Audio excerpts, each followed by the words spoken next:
AgWeek Weather is sponsored by Bremer Bank. Connect with a banker today at bremer.com. What's in store for the region when it comes to weather? Here's Lydia with our Agri-weather outlook.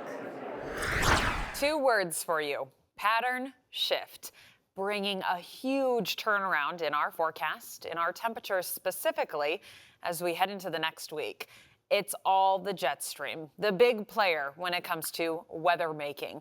The jet stream drives your low pressure systems, which then indicates who and where is getting precip and wind and all of those weather ingredients. Now, when the jet stream drops to your south, it tends to bring in colder air. And that's where we have been stuck for the past couple of weeks.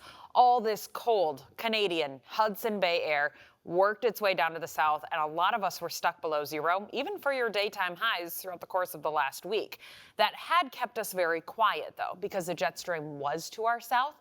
It kept a lot of the snow and the rain and even severe weather down to our south. Places like Kentucky had a big severe weather outbreak last week. There's been lots of flooding, there's been snows in the northern parts of Alabama, places that aren't used to dealing with that kind of weather, especially this time of year. So we've been quiet, just cold. Now we get the shift. What happens is that the jet stream, which you can see kind of with these wind arrows here, starts to make a bump, a ridge, and that allows warmer weather from the south-southwest to work its way up into the northern plains. We'll see a big boost in temperatures thanks to this simple shift in the jet stream. And the colder air starts to work its way off to the east and actually fades away.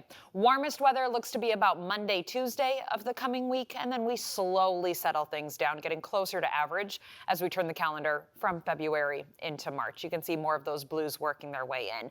Yes, a cool down, but not a sharp, sudden, or sub-zero turn in your temperatures. I don't have anything that bitter cold as we go into March.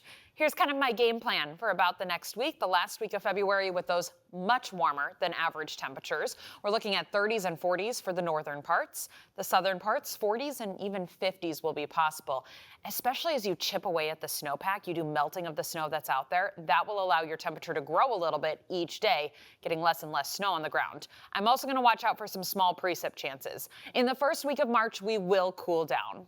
Slightly above average for some of us, or closer to average temperatures, which for many of us means about the 20s. Not terrible, not sub-zero, but cooler than this little spring tease that we're getting here as we head into next week.